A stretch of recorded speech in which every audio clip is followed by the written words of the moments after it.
A couple weeks back, I found myself back at rock bottom. Not eating well, not moving my body, not having good thoughts, not feeling good, and really struggling with my mental. And I thought back to the times in my life where I felt amazing and I was really taking care of myself and able to show up as myself in the world as like the truest, happiest, most me version of me. And so I sat down and I wrote out my pillars of health. In today's video, I'm gonna talk about my pillars of health that are so foundational to me being able to feel like myself most of the time, me being able to show up in the world consistently, and me being able to grow in myself and grow into the person that I'm continually evolving into without being stagnant in my life in any areas. These pillars of health have literally saved me, and just writing them down, looking at them, helps me activate them and integrate them into my day-to-day life, if that makes sense. So let's just jump right in. When I say my pillars of health, I'm talking about the 5 foundational pieces of my day-to-day life that keep me focused, keep me moving forward in the direction that I want to go, keep me questioning the thoughts that I'm having, and if I want to continue having them, the people in my life, and if they're beneficial to me, the activities that I'm participating in and how they're affecting me. These pillars of my health really help me create a powerful foundation so that I can truly be the most aligned, authentic version of me. I really wish I would have sat down years ago and done this. I know everything in its divine timing. There's a lot of lessons I had to learn, a lot of things I had to move through, but this video is so powerful. What I'm about to share with you is so powerful, and it has literally changed my whole life. It has created my whole life. And so it's so important, and I just really encourage you to sit down with this video, get out a pen and a notepad, and do this for yourself, because wow, the growth I have experienced in such a short amount of time just from putting this on paper, really putting my attention to it and making these changes. We're gonna dive right in. The first pillar of health for me is movement. When I move my body, I feel so alive. I move my body in a lot of different ways, so I basically put it into 2 different categories: structured and intuitive. The importance of structured movement in a foundational practice every day is so powerful, because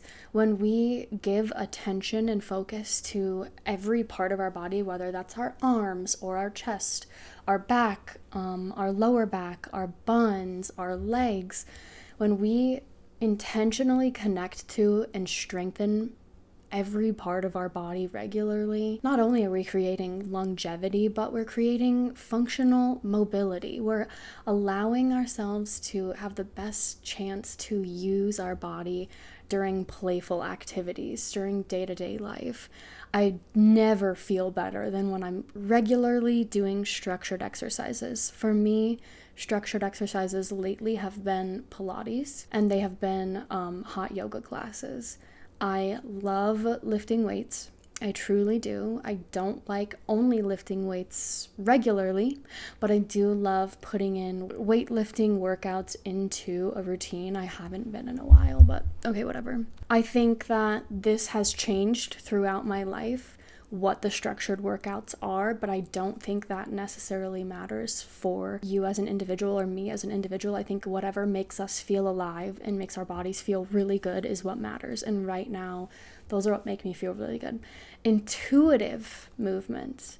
These are more playful, more creative, but they're forms of movement, forms of exercise that bring longevity into our bodies. The more we move our body, the more we can move our body, okay? Biking, walking, these 2 things I do every single day. Now it's getting windier and getting colder, and sometimes the road conditions are sketchy, so I'm not biking every single day anymore, but I wish I could, because biking makes me feel so happy. I love getting to essentially go on a slowed down version of a drive around town, getting to sneak into different areas of town that you don't get to go on a car, in a car ride, on a car ride, whatever. Going on walks, these slow, low impact forms of movement bring the cardiovascular element of exercise into my life without the suffering and the boredom that comes with like running practices. I know cardiovascular health is so important, but during biking and walking, I am not bored and not in severe pain. I'm able to go into almost a meditative state of appreciation and gratitude. I love where I live. I am so in love with this town. I love getting to see the morning sky and the sunset. I love to see the trees. I love to see people's dogs and cats. I love saying hi to people and connecting with the people in my community. So, oh my God, has there been a hair in my mouth this whole time? I'm so sorry. I am a chronic hair in my mouth girl, and I'm super sorry about that. Back to walking and biking. I love them, okay? They make me super happy. They regulate my mood. I walk every morning. I walk every night. I bike when I can, and they make me so happy. More intuitive forms of movement for me are things like yoga flows. So I've been doing a nightly stretching session where I stretch and prepare for splits, all 3 of my splits. And I do just things that feel really good and necessary in my body. Lately, my upper body has been super tight because I've been doing a lot of computer work. And so I've been focusing my nightly stretches on things like that while not forgetting my lower body, or like I said, I'm working on my splits. So I have been doing that every night alongside a tea ceremony, which I'm using that word probably inappropriately, or that phrase a little inappropriately. It's just me hanging out with tea, enjoying it. This time at night where I'm doing my stretches, my intuitively doing the things that feel good and that my body's asking for, holy hell, do I feel so alive. And I'm able to move so much more and so much differently than even just a couple weeks ago. So that's been making me feel super good. The last thing is dancing. So I didn't grow up dancing. I've always been a very uncomfortable, awkward dancer. I get super nervous when people dance around me because I'm like, fuck, I don't know how to match that energy. But in the privacy of my own home, I am shaking my hips. I am throwing my arms everywhere. I am being super fucking weird, and it feels so good. It feels like being set free. Someday I hope to publicly dance with people. I know community and movement is just like energetically so powerful, but I'm not quite there yet. But I do enjoy just messing around and being silly in my body and maybe practicing being sensual. It really does bring the life back into my eyes. We've got to take a water break. So that was movement. When I am moving my body regularly, playfully and carefully, I feel so alive. I'm super connected to my body. So when my body feels strong, when my body feels able, when my body feels like it wants to be creative and I express it, I literally feel so fucking alive. This body is all we have. So being connected to it is powerful, using it is fun, and movement is such an important pillar in my health. So that's that. Nutrition is the second thing I wrote down. Nutrition is powerful. Our health is centered around what we're putting into our body. If we are fueling our car with garbage, with things that cause inflammation, with toxic products, we are not only not giving our body all the tools it needs to do the reparations, to heal the things, to build up the immune system, we're tearing it down actively. We're actively causing chaos. These are some of the parts of my nutrition that I wrote for the nutrition pillar. Number 1, not eating if I'm hungry. If I'm not hungry. There are times of my cycle or times where just in life in general, I'm in a situation where it's time to eat, but my body's not necessarily hungry yet, but eating food sounds good. Food is absolutely a dopamine activity, and if I'm not hungry, but it's time to eat, my body does not feel good. I just don't feel good afterwards. I tend to feel more sluggish. I tend to feel more bogged down. I tend to feel less focused and just less good in general. Mindfully eating is something I've been practicing. So during eating a meal, I've been super careful to be present and come back into the moment. I have the tendency to dissociate or disassociate. I don't actually know which one it is. My mind leaves and goes somewhere else, but my body continues the activity of eating. And when I do this, I will overeat. I'll eat too fast. I have recorded myself eating so many meals. I literally look like a monster or like a dog who like is starving when I'm eating mindlessly. So I've been really focusing on the sounds and experience of eating and the flavors and how it feels to eat food, and just being really, really mindful and intentional while I'm eating. And that way I know I'm eating slow enough so I'm not like causing chaos in my body. What was I just talking about? Wow, I was really on a roll there. And I'm able to like slow down and stop eating before I'm like way uncomfortable and not feeling good anymore. My body is always talking to me. Our bodies are always talking to us and trying to communicate to us. So when I'm mindful and intentional with food, I'm able to hear it. I'm able to tune in, and I'm able to make the correct choices that my body needs me to make for it, because I'm the one who gets to make the choices. Ending a meal when I'm full was one of the things I put under this pillar, and I'm not sure if I just said that or not, or if I combined it with mindful eating. But yeah, not overeating. Intentionally not overeating is a powerful practice. I used to be plant-based, and back in those days, something that I really focused on was eating the rainbow, and I've kind of fallen away from that and got way more into like an animal-based diet, not necessarily intentionally, but that's just the foods I started focusing on.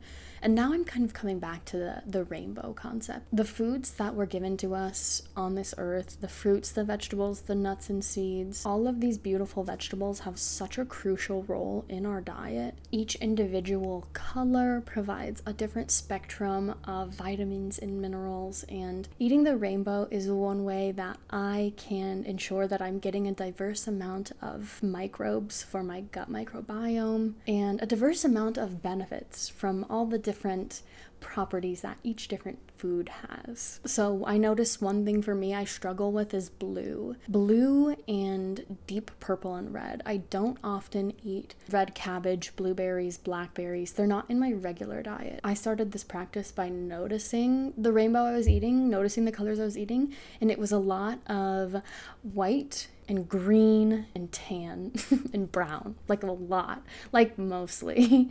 And so what I did was I started going to the store and I would try to choose one color of the rainbow of everything. So maybe that was a banana for yellow, some red radishes, blackberries or blueberries for blue, carrots for orange, leafy greens. So maybe that's herbs this week, or maybe that's kale, maybe it's chard. I really try to do a diverse amount of colors, and I try not to do the same colors, the same items every week, because I just want to make sure I'm getting diversity in for my immune system, for my microbiome, and everything else I already said. Dr. Mindy Peltz, she's an author, she's a clinician, and she's on YouTube. She has taught me so much about food, about the body and how the body functions and ways to support it.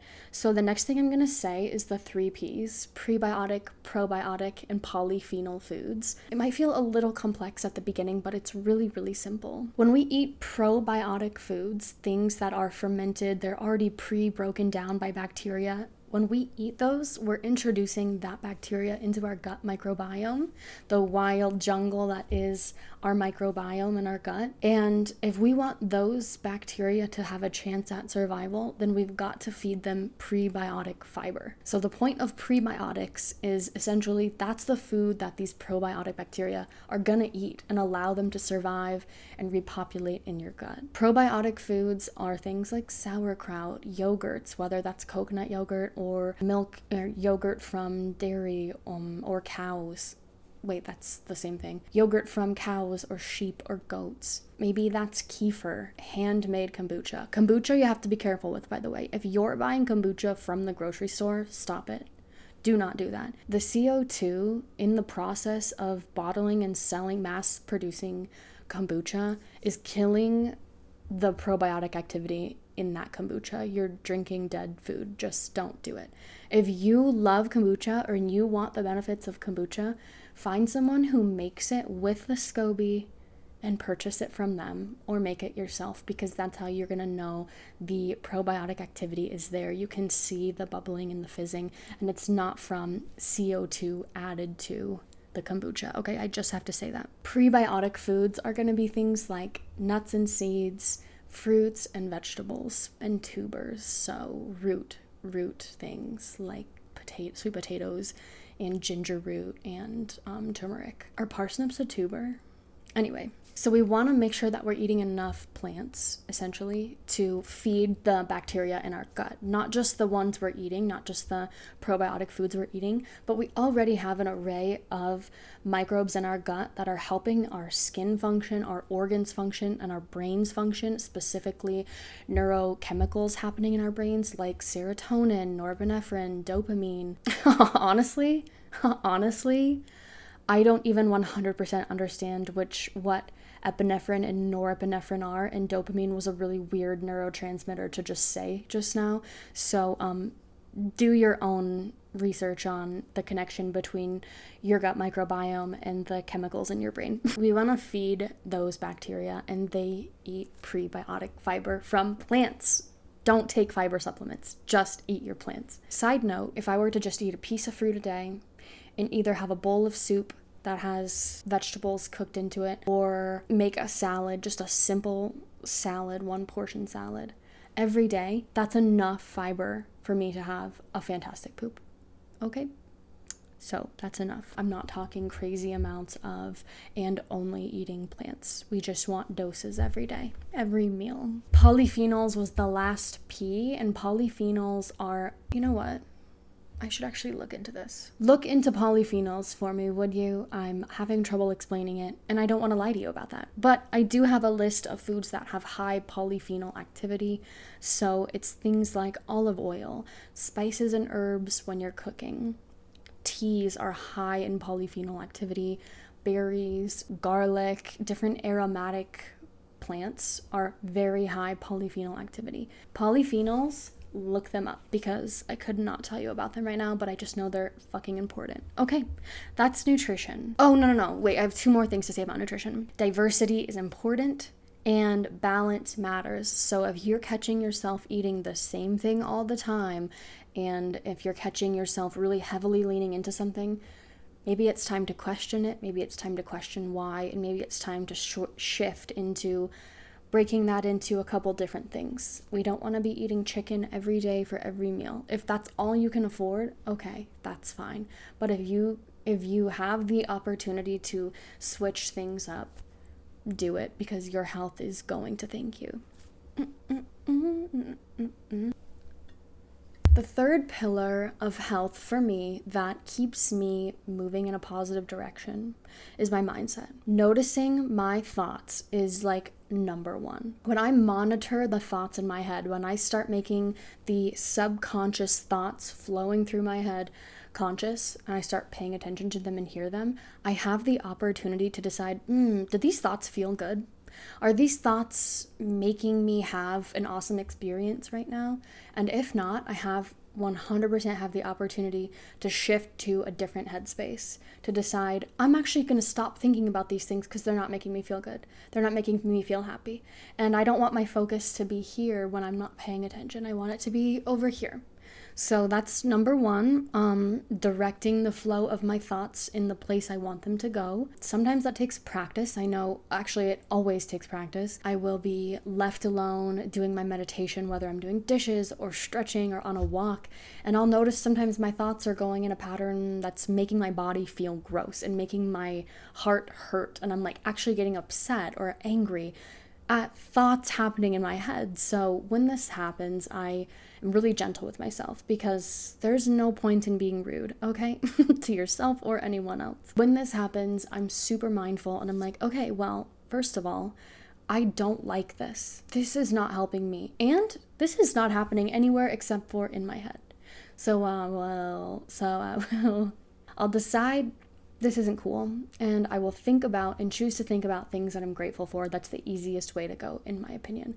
What am I grateful for today? And sometimes I'm still upset, so it's hard for me to actually pick things that make me happy and pick things that I'm grateful for in the moment. But I promise you, there's gonna be at least one thing in your life you're grateful for, and maybe today it's just life in general and the possibility of more or different scenarios and circumstances. I try to be really mindful of the words I'm speaking to others, which is good, right? We don't want to be putting shit out there, but sometimes I'm not. I get around people that I'm really comfortable with, and the words just start coming out and I'm not even paying attention. And in those times, I really try to listen, because that is my unconscious. That is the computer of programs in my head that I'm not consciously creating, it's just playing. If you can be really gentle and really careful with yourself and just hear those thoughts that are coming out and decide, is that the person I want to be? Am I saying the things that the person I want to be says? I've noticed that practice has really helped me, because recently I have started a new friendship and it's been so amazing. It's been so awesome. But I've caught myself just unconsciously saying really negative things, whether I'm talking about other people or I'm talking about circumstances in life. And I wasn't consciously choosing to say those things. It was just coming out of me. And it was so cool to sit back and be like, whoa, the person I want to be wouldn't say something like that. They wouldn't be thinking that way. So then I have the opportunity to decide when those thoughts come in, we're not choosing them. We're actually going to consciously choose something else. Like I said, gratitude is the easiest thing to go back to. So that's powerful, to listen sometimes. We're not always actively changing things. It's important to listen to the changes you've made and if they're sticking or not, or if they're in alignment with who you want to be still. Here's the thing. I had to stop and think about who I want to be. Jessica. Who I want to be as a person in this world, who I want to be to others, who I want to be to myself as an entity. What do I want to use to describe myself? Like, if someone was going to describe me, what would I want them to say I make them feel? And so I came up with a couple things. Warm.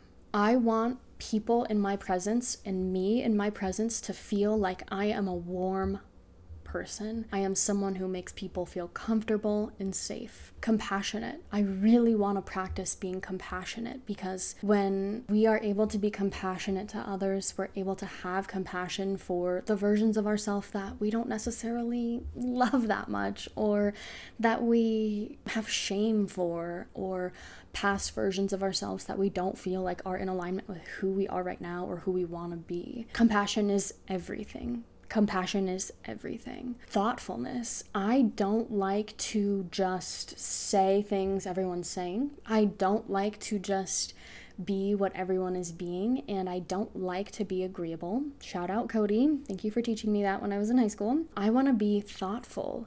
I want my words to be crafted and unique and really reflect me as an individual authentically. So thoughtful.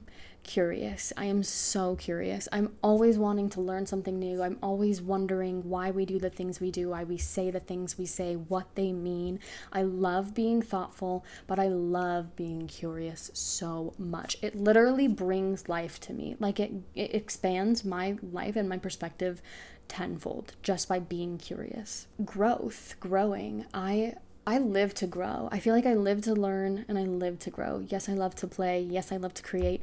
But there's something about growth for me, and there's something about learning for me that just sets me on fire in so many different arenas, not just food and nutrition and health and wellness. But I always want to be growing, and I always want to be around people who are interested in growing themselves too. Being stagnant to me is where unnecessary depressive episodes tend to happen. When I'm not learning from my mistakes, when I'm not learning from things that don't make me feel good or things that make me feel super good, when I'm not constantly kind of in this state of shifting in the direction I want to go and I'm stagnant, I am not the happiest version of myself, and I'm also not a nice version of myself. Like, if I'm being super serious. Expansive. Growth and expansive are the same thing. When we're growing, we're able to expand the things that come into our life, the people that come into our life. We're able to expand the compassion that we have for the world around us. Working through the darkness, working through our shadow, on the other side of that is always transcendence, is always where the expansiveness lies. So if you're hitting those depressive episodes, if you're hitting those depressive waves and you're like, everything sucks, I suck, the world is ugly and dark, everything's going to shit, and I can't do anything about it, and I feel hopeless. Trust me, I probably was feeling like that last week. I go through it all the time, and I will tell you every single time on the other side of it, I'm a better version of myself. I'm a more careful version of myself. I'm a kinder, warmer version of myself, and my heart is just completely broken open. So don't be scared of the dark parts of yourself. Don't be scared of the sadness, of the fear. Face it, because every single time on the other side of it, you will be so much more you. Maybe. Okay, and then the last thing for mindset is limiting distractions. So that's huge. Limiting distractions is the reason this video exists right now, and the reason that I was able to define my pillars of health. Because when I'm distracted by checking my phone throughout the day and getting caught in scrolling loops, I mean, there's like a point a couple weeks ago where I would open my phone, go on an app, scroll, didn't want to be there anymore, went to another app, and then cycled through all the apps back to the original one in just that loop. I mean, I would just do it all day. And it's dangerous, and it steals all of my focus. And then another thing is like having TV shows on in the background, or having podcasts on constantly in the background. We can only take in so much information that we can do stuff with right now until we get to a point where we're just entertaining ourselves. And for what? It's so we don't get bored. But boredom is the place to be, my friends. Boredom is the place where you start hearing things you don't normally hear. You start hearing opportunities in your head. You start hearing options that you didn't realize were there. You start hearing thoughts that are moving you in a different direction rather than keeping you still or holding you back or distracting you. Also, limiting my distractions completely took away dissociation for me. Okay, I will say there are times when I still disassociate here and there, but I'm not doing it all day, and I'm not doing it every day, and that's crazy to me. If you would have told me 3 weeks ago that limiting my distractions with my phone and my computer was going to stop me from dissociating, I don't think I would have even believed you. I'm being so serious. Okay, the next pillar of health is play. Play is such a life-giving pillar of health. It is the area where I'm funky and creative, where I let myself be childlike again, not in a creepy pedophilic way, just in a super expressive, unlimited way. I'm playful in my content creation when I let myself make videos that maybe people are going to think are weird or maybe are a little nerve-wracking to share publicly, but I just let myself do it. It's so expansive for me. It just makes me feel so much more comfortable with myself and makes me so curious, and always leads to different paths that I didn't realize were there. I'm playful in my cooking expression, so I have a really solid foundation with cooking. I could always grow in my foundation, but I basically know what I'm doing in the kitchen. And because of that, I'm able to play with flavor combinations, play with different items in recipes that don't belong there or sound kind of interesting. Playing in the kitchen brings me so much joy, and it makes me so happy to be in the kitchen. If I was just doing the same shit every day, if I was just making the same recipes that I always make, I would get so fucking bored, and I definitely would not be in the kitchen as often. Switching things up. So whether that's the paths that I'm walking on when I go on my walks and my bike rides, or the foods I'm eating, the way the decor and the plants are in my house, in the clothes I wear. I don't know if it's just me or certain people with characteristics like me, but I'm so habitual to the point that I will do the same thing every day, wear the same thing every day, do laundry every day so I can wear the same exact clothes every day, do my hair the same way every day, eat the same foods, say the same things, talk to the same people, read the same books. I am so habitual. If I'm not careful, I will just get super into a comfort zone and be super hesitant and anxious to step out of it for no reason. And just knowing that about me, just having lived enough time in this life, being this person, I have figured out that switching things up all the time and being creative in how I'm gonna decorate this room, how I'm gonna decorate my body with clothes and makeup and hair today, where I'm gonna take myself, that is so life-giving to me. And so expansive. I'm going to say expansive a lot, but I mean it. I seriously mean it. It allows me to go to places I wouldn't normally go and see people I don't always see and experience life in different perspectives, which is so life-giving. Is this hair back in my mouth? It lives there. I swear it lives there. Okay, 2 more for play. Stretching and handstands and like play with my body. Ew. Okay, so what I mean by that is movement for me isn't just about strengthening and mobility and functionality. Even though those are so valuable and important, I like to play using my body. I like to do handstands and I like to do headstands with weird leg movements, or do this practice doing my splits and do weird shapes and yoga flows. Like, I love being creative with my body, and I think maybe that's part of my feminine expression, but it has been held back for so long because I did not give myself the time. Another thing that distractions will take away from you is your free time to be creative and expressive with your body. So I've had a lot of fun doing that. I know if we had a pole class in this area in the Northern Black Hills, I would absolutely be taking it. That sounds like so much fun. I love dancing and I love the sensual expression of the feminine. I'm not talking about sexualizing. I'm talking about being creative and being wonderfully beautiful and feminine. I think it's so beautiful and it makes me so happy if I'm regularly expressing myself in that way.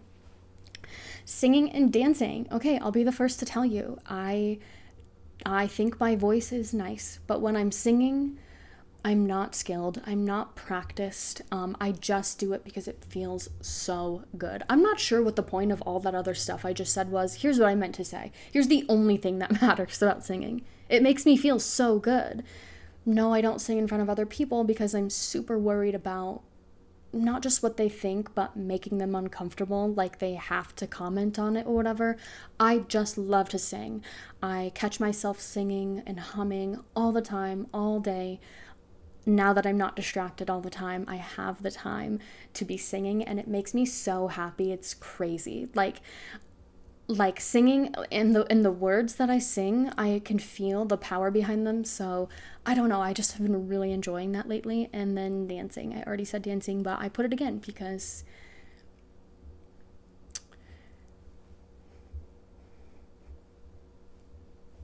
okay, that was so weird. Okay, number 5, we made it to the end of this video. Practicing with intention. Okay, just to recap so far, we have movement, we have nutrition, we have mindset. The last one I just did was play. And number 5 is practices with intention. So I've been doing these practices daily as like a ritual throughout different parts of my day that have brought me back. They've brought my focus back and harnessed my focused energy into specific expression. One of them has been writing. I knew I loved writing. I have really cute handwriting in my opinion. I super like it. And so writing itself is just a fun practice, but what I'm writing is so important and powerful. I do beginning of the day, what I have to do today. Beginning of the day, journal after my walk. Maybe I'll do check-ins through the day, updating my journal. And then at the end of the day and at the end of the week, I'll do end of day recap. And I write this stuff every day. Granted, I'm working from home, and so that makes sense to do that because somebody has to check in on what I'm doing, and it's probably good if it's me.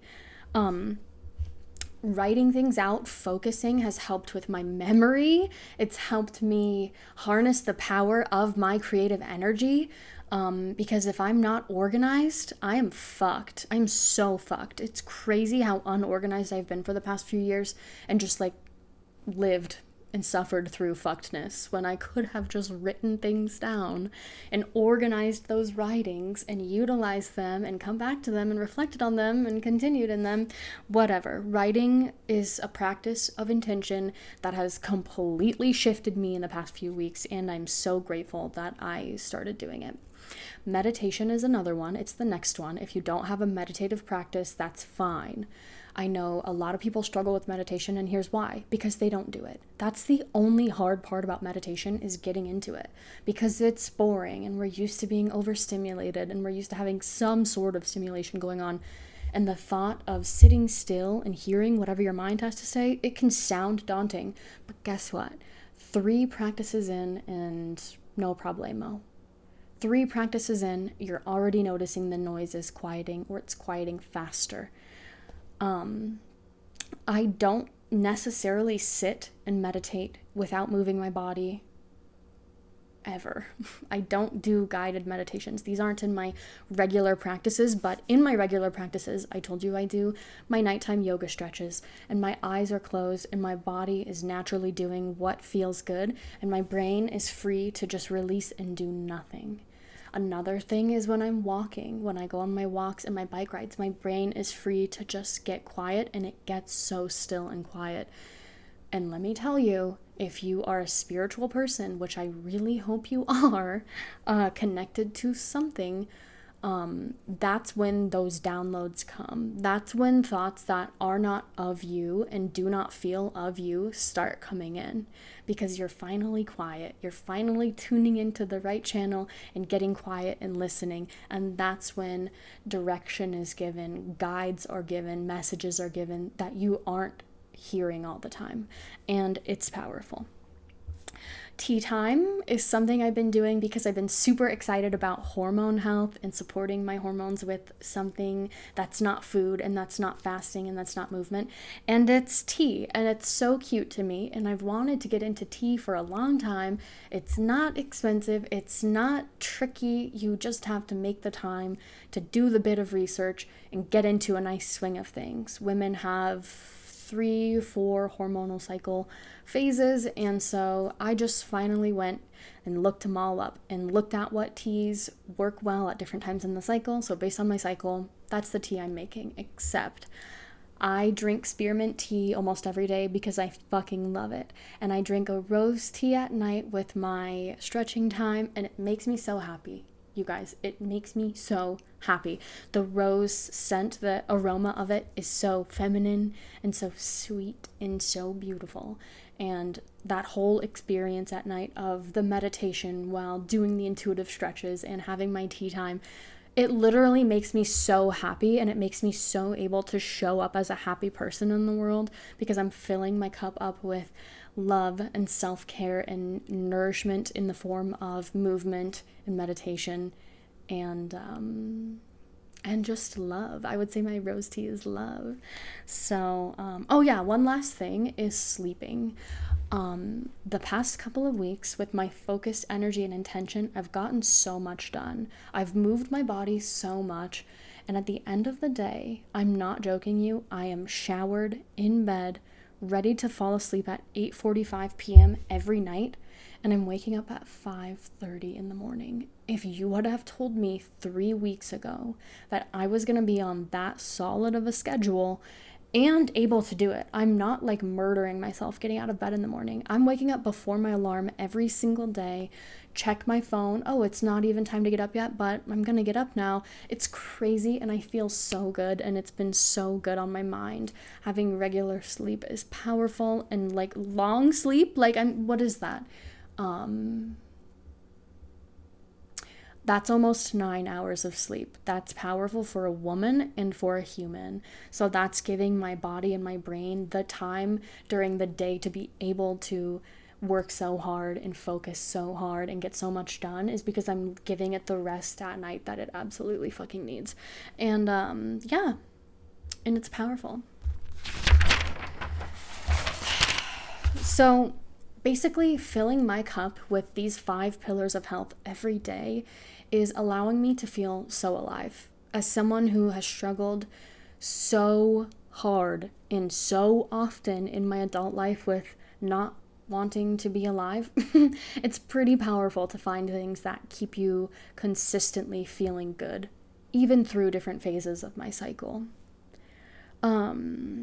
Checking my alignment ensures that I'm following my highest passions and joys all the time. If that changes and I pay attention to it and I pick up on it, I'm able to shift gears and keep moving in a direction that's positive for me and that's positive for everyone around me in the world. Because that's the point of being here, is to develop your gifts, cultivate your power, and give it out to the world, because we are here to serve 100%. The creative elements in my day, the singing, the dancing, the playful expression in the kitchen, these help me not be stagnant. They help me growing and moving, and they help me moving. And switching things up keeps me so activated in my life, keeps me so curious, keeps me wondering who I'm going to see today, what outfit am I going to wear today, what energy am I going to give off through my expression today. It's making me smile thinking about it. Structured movement ensures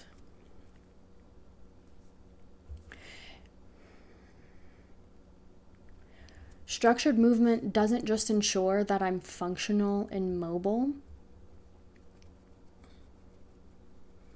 It helps me make sure that I'm keeping in touch with every part of my physical body. Because if I was only doing upper body and abs every day, what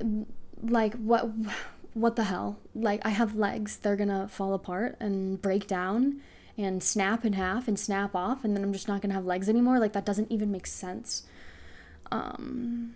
But yeah, seriously, I want to feel good in my ankles. I want to feel good in my shoulder joints. I want to feel good in my core, in my ass cheeks. I want to feel good in this body. So structuring my movement every day and making sure I'm reaching every part of my body is just going to provide so much longevity. I already said that, so I don't know why I'm saying it again. My grounding practices, my organized, intentional practices are keeping me grounded. They're keeping me accountable. They're keeping me focused. And they are allowing me to set realistic and attainable goals. These goals are moving me forward and helping me continue expanding in my life. And you guys, I can't thank you enough for watching this whole video, because it's been long.